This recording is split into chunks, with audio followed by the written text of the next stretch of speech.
Seigneur vous bénisse. Tu peux saluer ton prochain.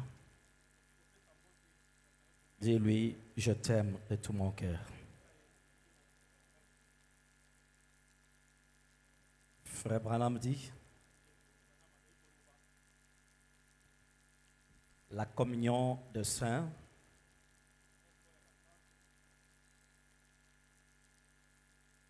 cela fait que les faibles retrouvent aussi la force.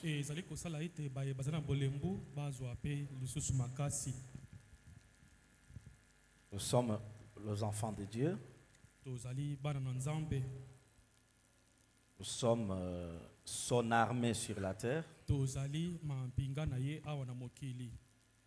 Et Dieu a déposé en nous sa puissance, qui est le Saint-Esprit. Branham dit, quand nous disons que nous nous aimons, nous n'aimons pas les corps. Parce que si tu aimes les corps, les faiblesses de cette personne-là, ça sera toujours un scandale pour toi. Nous aimons la personne qui est à l'intérieur. Le même Saint-Esprit-là, qui est en moi, qui est en toi, qui est dans l'autre, c'est un seul corps. Et ça ne peut pas pousser quelqu'un à haïr son prochain.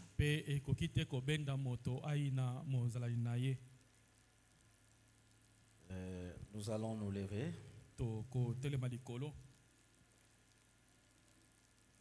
pour lire la parole.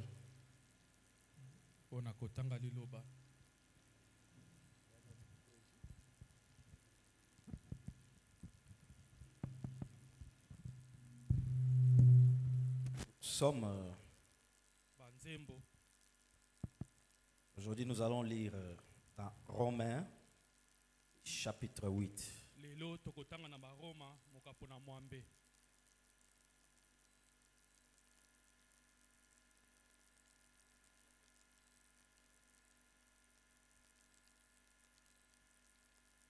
Romains 8. Lisons le verset 28 jusqu'au verset 33. Nous savons du reste que toutes choses concourent au bien de ceux qui aiment Dieu,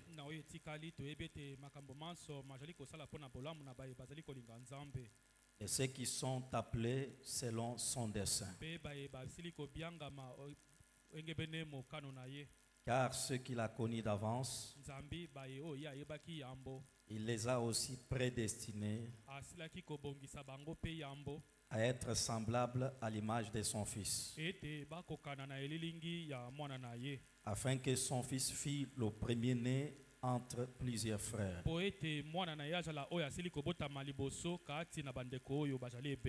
Et ceux qu'il a prédestinés, il les a aussi appelés. Et ceux qu'il a appelés, il les a aussi justifiés. Et ceux qu'il a justifiés, il les a aussi glorifiés. Que dirons-nous donc à l'égard de ces choses? Si Dieu est pour nous, qui sera contre nous? Lui qui n'a point épargné son propre Fils, mais qui l'a livré pour nous tous, comment ne nous donnera-t-il pas aussi toutes choses avec lui?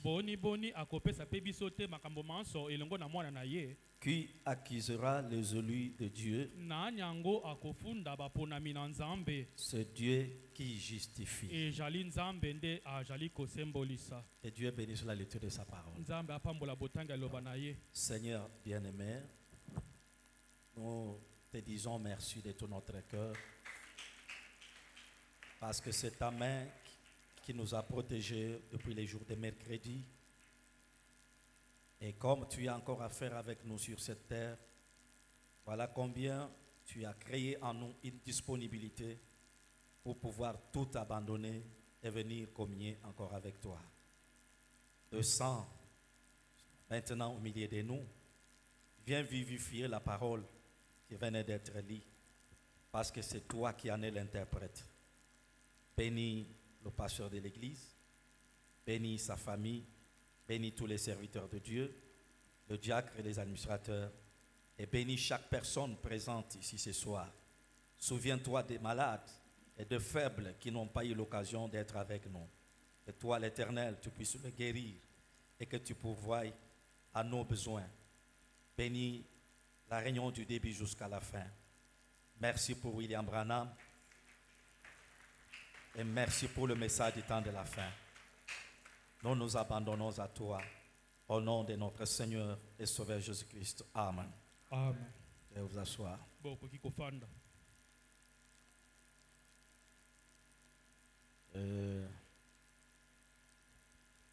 Nous allons peut-être prendre 15 à 20 minutes.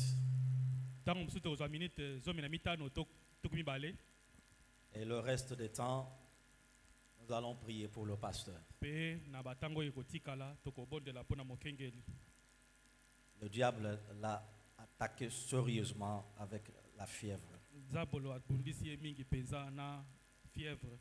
Alors, nous avons pensé que cette réunion, nous puissions quand même prendre le temps de prier pour lui parce que la prière change les circonstances.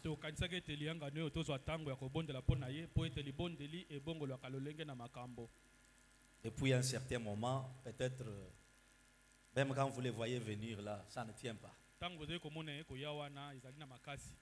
Moi-même, ça me fait mal quand je vois comment il est combattu. Vous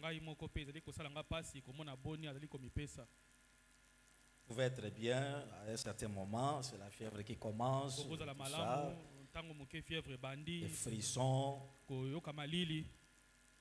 Alors, lui-même a demandé que vous puissiez prier pour lui. Il a foi dans votre prière.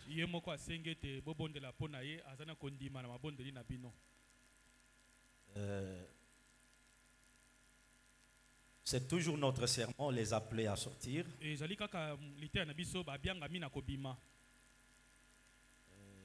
crois que le Saint-Esprit ne parle pas en vain.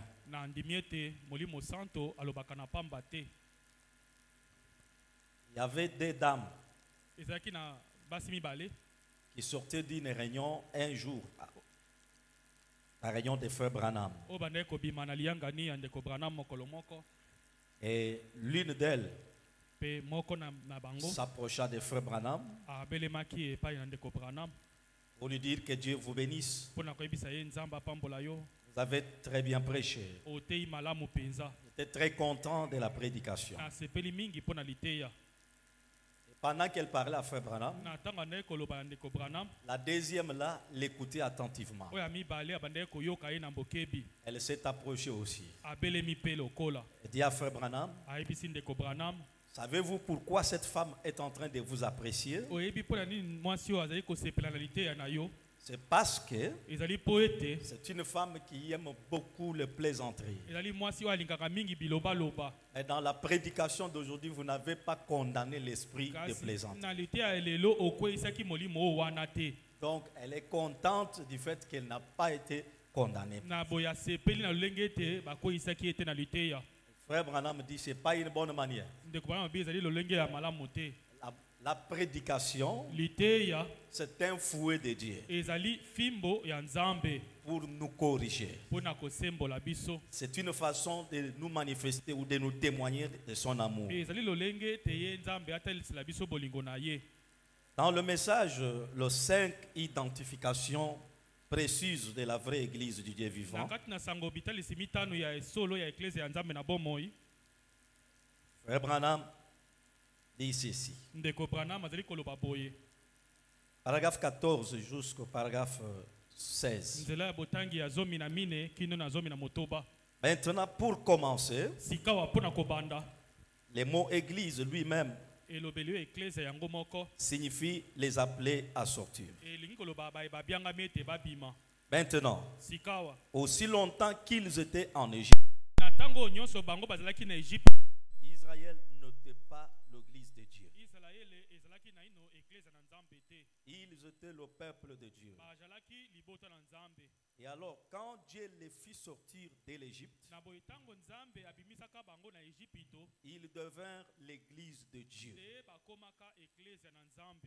Et par cette explication de Frère Branham, c'est là que nous avons toujours demandé aussi à ceux qui prennent l'histoire de Joseph,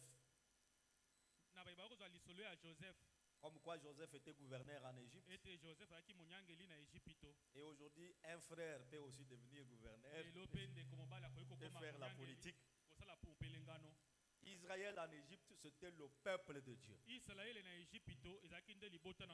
n'était pas l'église. Il n'avait pas de commandement. La loi n'était pas encore là. C'était une autre dispensation. Mais quand Dieu les a appelés à sortir et qu'ils devinrent une église, Dieu leur donna sa loi. Ils devinrent l'église de Dieu car ils étaient les appelés à sortir. Maintenant, c'est encore pareil aujourd'hui. Les mots église signifient des appelés à sortir. Ceux qui ont été appelés à sortir, qui ont été séparés, rendus différents, différents des autres, par leur manière de faire les choses. Donc les gens qui sont appelés à sortir, ils doivent avoir un caractère différent parce qu'ils deviennent un peuple particulier. Et Frère Branham dit, maintenant dans l'Ancien Testament, ce qui était connu comme étant l'église était appelé les royaumes de Dieu. Les royaumes de Dieu. Bien. Je tire ceci de la chronologie de la Bible. Dans l'Ancien Testament, l'église était appelée les royaumes de Dieu. En d'autres termes, Dieu est le roi et l'église est son domaine. Il est le chef de l'église. Il est le conducteur de l'église. Branham dit l'église n'a pas sa propre pensée, elle emprunte la pensée de Christ. Parce qu'il est le chef du royaume. Et dans tout royaume, le peuple obéit aux ordres du roi. Ils font les choses selon les coutumes de leur royaume. Et notre roi aussi désire que nous fassions les choses selon notre royaume. Qu'on parle selon notre royaume. On agisse selon notre royaume.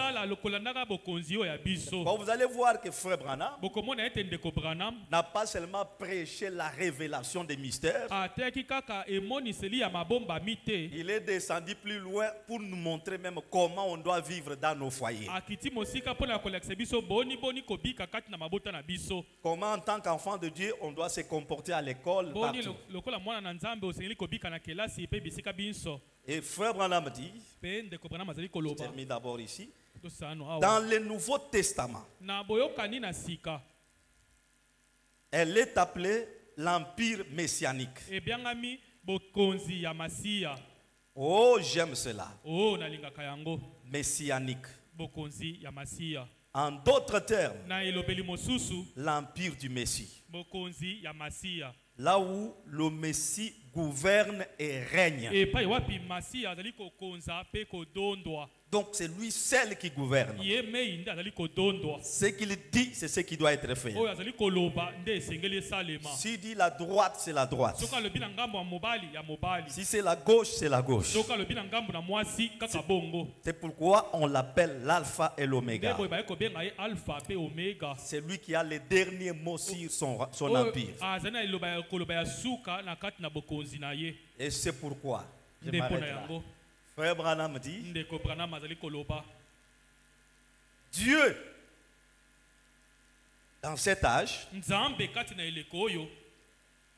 nous a montré comment une femme doit se comporter vis-à-vis de son mari.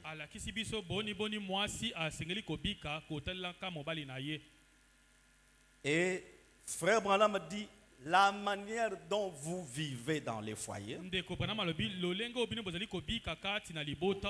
révèle aussi votre relation avec Christ. Si l'homme et la femme vivent dans le désordre, c'est la preuve que même devant Christ qui est notre époux,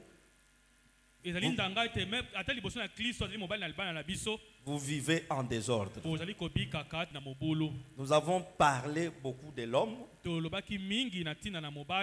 comment il doit arranger les choses avec sa femme. Et maintenant ici, Frère Branham dit donc, question-réponse sur la Genèse. Péché le 29 juillet 1953. Paragraphe 48 à 49.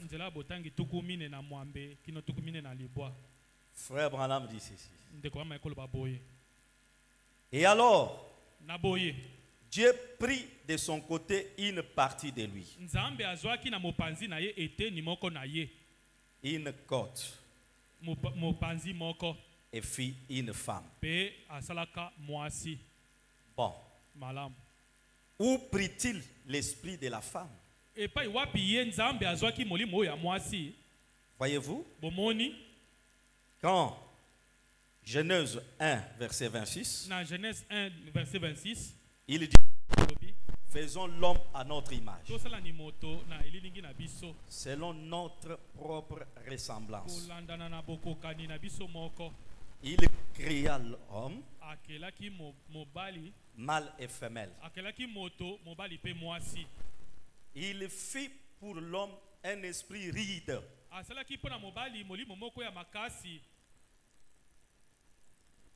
Pour l'homme, un esprit ride.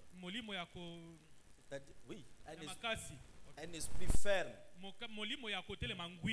catégorique. Là que Frère Branham dit, c'est l'homme qui est difficile à changer la décision. Mais la femme ne peut pas avoir un esprit ride. Seulement ce que j'ai dit là, c'est ce qui doit se faire. Il fit l'esprit féminin tendre, humble et délicate pour la femme. Un esprit tendre, donc qui peut être facilement brisé. On peut l'amener facilement à renoncer à sa décision. C'est pourquoi dans beaucoup de cas, c'est la femme qui est prête à demander pardon. Un vrai homme, même s'il reconnaît son tort, mais il va d'abord rester derrière sa position pour voir la réaction de la femme. Et la femme n'est pas censée décider en donnant des coups sur la table, frappant. Ce que je dis là, Branham dit. Et quand vous voyez une femme agir comme un homme, voyez-vous, elle est sortie de sa position du commencement. C'est pourquoi Frère Branham dit, la femme qui a les yeux fermes. Comme on dit en lingala, misonga. Devant l'homme. Seulement si tu fais ce que je dis. Si tu ne fais pas ça. Là, il y a un, ça ne va pas. Voyez-vous? Je pense que c'est une honte que les femmes aient perdu leur délicatesse, leur place de femme. C'est une disgrâce. Je vous l'ai dit, c'est une honte. Vous savez? Je vais dire ceci. Il commence à expliquer. Bon, je ne parle pas de vous femmes qui êtes ici. Mais bien sûr, si ça blesse, ça blesse. Mais écoutez, permettez-moi de vous demander quelque chose. Les femmes étaient d'habitude si féminines que lorsque l'homme se mettait à leur parler, quand l'homme est fâché, il commence à parler. Tu as commis une erreur. Tu as manqué de faire un devoir qu'il t'a donné. Madame dit à l'époque, quand l'homme commençait à parler, les femmes rougissaient. Elles s'inclinent et les larmes commencent à couler. Elle reconnaît sa culpabilité. Et elle reconnaît qu'elle est devant le chef. Elle commence à couler les larmes. Branham dit, les femmes, oui, de toute façon, qu'est-ce que rougir? Il y a si longtemps que je n'ai plus vu cela. Si bien que je ne saurais même pas ce que c'est si une femme rougissait. Ce caractère-là, Branham dit, ça fait longtemps que je ne vois plus ça. Je ne sais pas si la femme peut arriver à ce point-là. Ou quand son chef gronde, elle s'humilie, elle demande pardon. Et si l'homme parle beaucoup, parce qu'il y a aussi des hommes qui parlent comme des femmes. Même si tu dis pardonne-moi, il entre, il sort, il est en train de parler, il est en train de parler. Si tu n'es pas de Dieu, si tu ne veux pas arrêter, moi aussi je vais parler. Ne pense pas quand je reste calme, je suis esclave. Non. Branham dit, elles n'ont plus cette dignité. Elles n'ont plus ce tendre esprit féminin. L'esprit là est parti. Et pourtant, frère Branham dit, les trois vertus de la femme, vous ne pouvez pas briser aucune d'elles. Et ce caractère qui peut vous amener à rougir, c'est l'esprit féminin. C'est une vertu que Dieu vous a donnée pour vivre avec votre mari. On dit la femme n'est pas censée gronder comme un homme. Et si on ne se comporte pas comme ça, voilà aussi la raison de certains conflits dans les foyers. Branham dit même dans l'église, quand chacun ne reconnaît pas sa position, cette église vivra dans le désordre. Dans les foyers aussi, l'homme doit reconnaître sa place. Comme j'ai toujours dit, il est interdit à l'homme de frapper la femme. Mais il n'y a pas d'interdiction pour gronder la femme. Il n'y a pas d'interdiction pour réprimander la femme. Et même quand on arrive dans la maison, quand l'homme parle, on doit sentir que ça c'est l'homme qui parle. Frère Branham dit qu'un efféminé n'entrera pas dans le royaume des cieux. Si c'est la vérité, on dit amen à la part. Et dans le message, le signe du temps, le signe du temps prêché le 20 mai 1958. Paragraphe 26. On n'a pas trouvé la brochure. Vous avez dit la fois passée, parce que nous sommes en train d'atterrir. Frère Branham dit, aujourd'hui, les divertissements ont entraîné la jeunesse à une négligence totale des affaires de Dieu.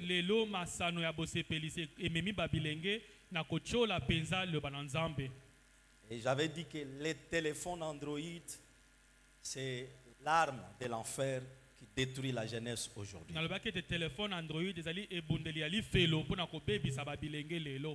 pas retrouvé? Le signe du temps, 20 mai 1958. 20 mai 58, les paragraphe 26. 26. Beaucoup de temps dans les téléphones. Ce n'est même pas pour lire les messages, ni pour lire la Bible. La jeunesse, le téléphone à main, c'est pour Facebook, c'est pour TikTok et autre chose. Branham dit, un chrétien qui ne lit pas la Bible chaque jour, ce n'est pas un bon chrétien. Il souffre sur le plan spirituel.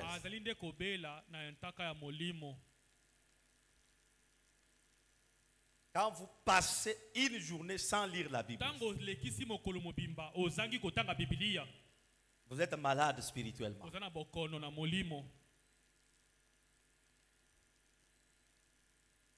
Aujourd'hui, ça complique. Dans ce sermon-là qu'on cherche, Frère Branham dit ce que vous lisez, ce que vous regardez et ce que vous écoutez, c'est cela qui forge un caractère en vous. Plus tu regardes des films non édifiants, plus vous lisez les choses qui n'édifient pas, c'est cela qui va forger en vous un caractère.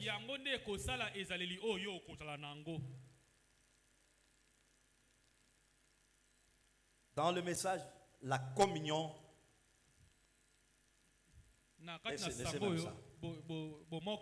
prêché le 4 février 1962. Le 4 février 62. Je vais lire le paragraphe 97. Vous aimez Frère Branham? Il dit, eh bien, souvent, c'est ce que nous faisons dans les domaines spirituels. Vous voyez, chaque jour nous devons communier avec Christ. Chaque jour nous devons communier avec Christ. Que ce soit les jours de culte ou pas.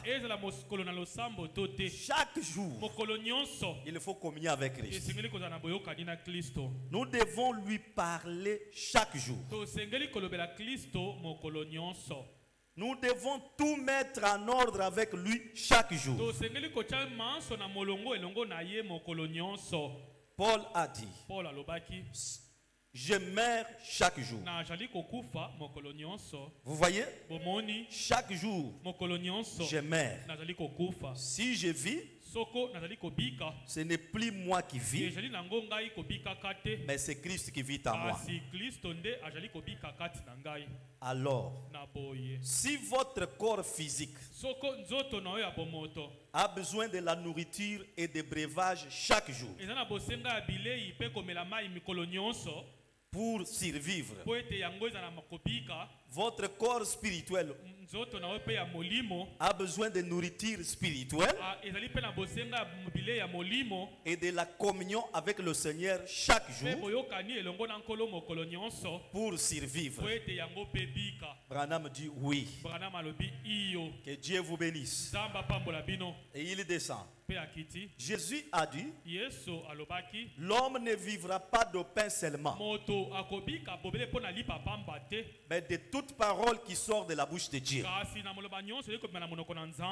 Ainsi, jeunes garçons, jeunes filles, papa et maman, ainsi, nous devons chaque jour étudier la Bible. Chaque jour, nous devons étudier la Bible. Certaines personnes ne l'étudient pas du tout. Certains l'apprennent 2 ou 3 fois par an. Mais un véritable croyant qui est vraiment affermi spirituellement lit sa Bible chaque jour et il parle au Seigneur. C'est vrai. Pour lui, c'est indispensable. Il ne peut pas passer toute la journée sans lire la Bible. Même si vous ne lisez pas tout un chapitre. Mais vous avez 2 passages, 2 versets. Un verset. L'Esprit du Seigneur vous visitera à travers ces passages. Et nous avons aussi les brochures. Dieu a fait que vous puissiez en avoir même dans les téléphones. Mais quelqu'un peut passer toute la journée avec le téléphone sans avoir lu aucune citation ni aucun verset.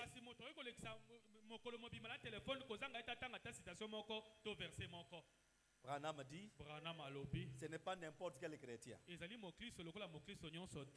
véritable. Donc quand tu ne le fais pas, c'est à toi-même de te poser la question. Est-ce que tu es véritablement croyant? Parce que quand Branham parle, il précise les choses. Il dit, mais un véritable. Il le répète encore. Un véritable croyant qui est vraiment affermi spirituellement lit sa Bible chaque jour. Que Dieu vous bénisse. Et plus nous lisons la Bible, plus nous lisons la parole. Quand vous allez dans Apocalypse chapitre 1, il y a des bénédictions pour celui qui lit et qui écoute les paroles de la prophétie. En lisant seulement, vous êtes bénis. Peut-être le passage que tu vas lire ces jours-là, ça peut être un bouclier pour toi contre une flèche de l'ennemi.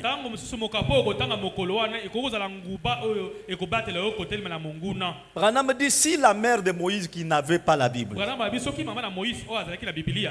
a pu faire l'effort de garder les enseignements et de répéter cela à Moïse,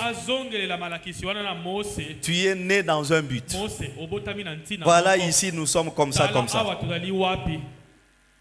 Mais nous qui avons la Bible, c'est pourquoi j'ai toujours dit, et la Bible des téléphones, moi j'ai refusé ça dans mon église.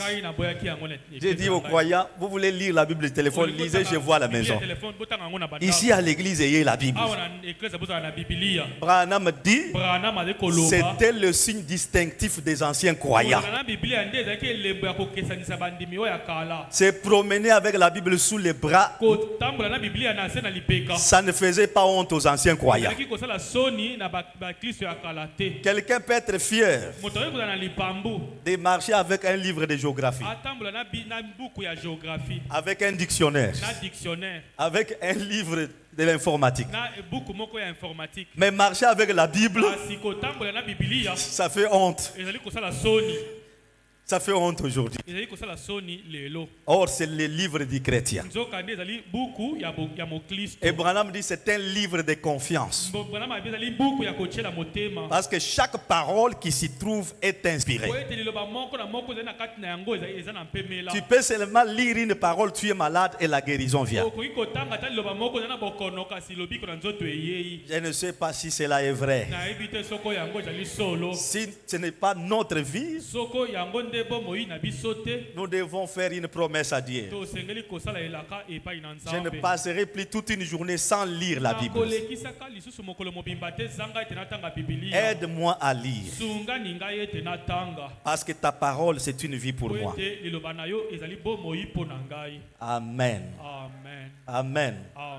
Et frère Branham dit, tu peux prier beaucoup. Et si tu ne lis pas aussi, ta prière sera limitée. Les gens qui lisent beaucoup ont beaucoup de mots à dire à Dieu dans la prière. Parce qu'il y a d'autres prières. Tu peux lire frère Branham seulement dans la brochure. La manière dont il formule une prière. Et toi aussi, tu répètes ces mots de la prière. Et le Seigneur. Ça, c'est la vérité, mon frère. Quand vous lisez beaucoup, vous priez aussi beaucoup, vous allez être très fort. Ce soir, nous avons besoin des hommes et des femmes qui lisent beaucoup la parole et qui prient beaucoup. Et nous allons prier pour notre pasteur. Notre prière, la prière de la foi. Tu dis à Dieu, c'est toi qui m'as donné ces dons-là pour me conduire. Nous voyons beaucoup d'églises qui ont perdu leur pasteur, en train de souffrir. Moi, peut-être, mes enfants ne sont pas encore sauvés. J'ai besoin que tu gardes ces dons, que tu restaures sa santé, jusqu'à ce que mes enfants seront sauvés. Ati White, bien qu'elle fût sauvée, mais elle était convaincue qu'elle avait encore de l'intérêt sur les dons de frère Branham pour le salut de ses enfants. Elle a intercédé aussi pour ses enfants. Et Dieu a exaucé sa prière. Pour terminer, j'ai lu dans l'aveugle Bartimée. L'aveugle Bartimée, prêché le 18 août 1955, paragraphe 4. Si nous pouvons nous lever. Branham dit, il est vrai que quand nous joignons notre foi ensemble dans la prière, eh bien, on obtient un grand résultat. Si nous joignons notre foi ensemble, notre prière de la foi peut défier les déclarations des médecins. Ça peut défier le résultat des examens. Laissez-moi vous dire, si vous vous rassemblez ici, c'est parce qu'il y a un don de Dieu. Et frère Branham dit, quand vous faites cette prière, mettez-vous à la place de votre pasteur. Regardez les volumes de responsabilités que Dieu lui a donné. Le travail qu'il a déjà fait pour ton âme. Tu as déjà palpé cela. Et que le Seigneur puisse l'aider.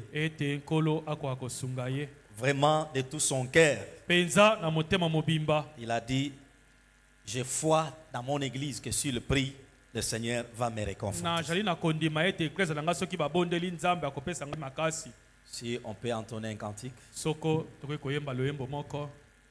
Tu pries pour toi, tu pries pour ton pasteur. La prière de la foi change les choses.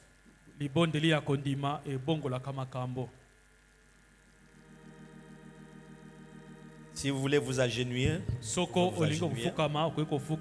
voulez venir à l'hôtel, selon que l'Esprit peut vous conduire.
C'est vrai.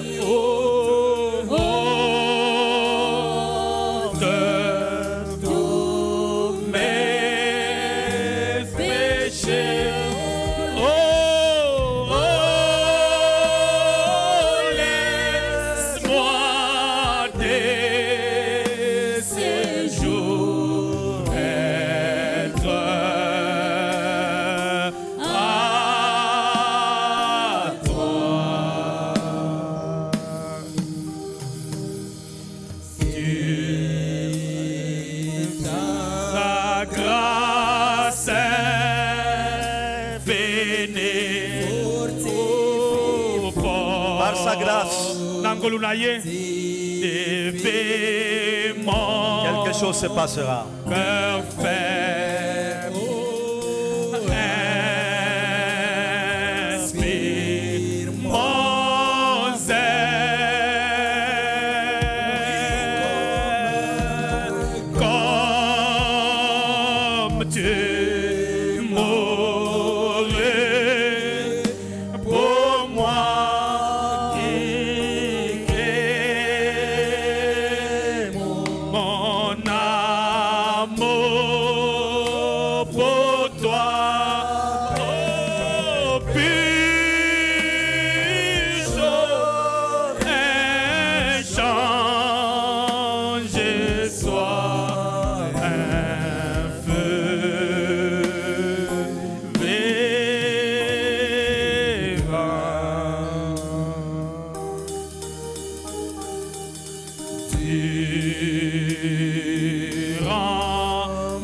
Élevons nos mains de la foi.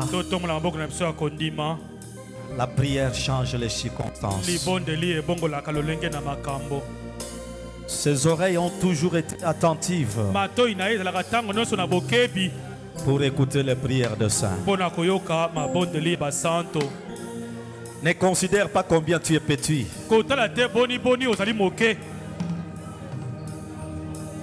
Regarde seulement sa parole.